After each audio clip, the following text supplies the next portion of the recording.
মরুভূমির মাঝখানে দেখা গেল বিশাল এক বৃত্ত, এত বড় যে আকাশ থেকে স্পষ্ট দেখা যায়।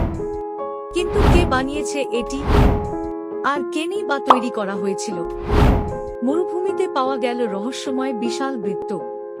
পৃথিবীর বিভিন্ন মরুভূমিতে এমন কিছু অদ্ভুত চিহ্ন পাওয়া গেছে যেগুলো সাধারণ মানুষের কাছে একেবারেই রহস্যময়। এর মধ্যে সবচেয়ে অদ্ভুত হল বিশালাকার বৃত্তাকার নকশা। কিছু বৃত্ত এত বড় যে মাটিতে দাঁড়িয়ে পুরোটা দেখা যায় না, শুধু আকাশ থেকে দেখলেই এর আসল আকৃতি বোঝা যায়। সবচেয়ে রহস্যময় বিষয় হল এসব নকশা তৈরি করতে প্রচুর সময় ও শ্রম লাগার কথা। কিন্তু হাজার বছর আগে মানুষ কিভাবে এত নিখুঁতভাবে এগুলো তৈরি করলো? কেউ বলে এগুলো ছিল প্রাচীন কোনো সভ্যতার বার্তা, আবার কেউ বিশ্বাস করে এগুলো ভিন্ন গ্রহের প্রাণীদের জন্য সংকেত ছিল। এরপর শুরু হয় নানা গবেষণা।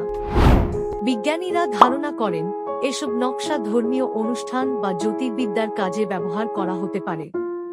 কিন্তু সব প্রশ্নের উত্তর আজও পাওয়া যায়নি, কারণ কিছু নকশা এতটাই জটিল যে গবেষকরাও অবাক হয়ে যান।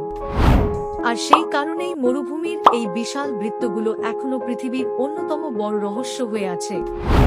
এন্ডিং, আপনার কি মনে হয় এই বিশাল বৃত্তগুলো মানুষ তৈরি করেছিল, নাকি এর পেছনে অন্য কোনো রহস্য লুকিয়ে আছে?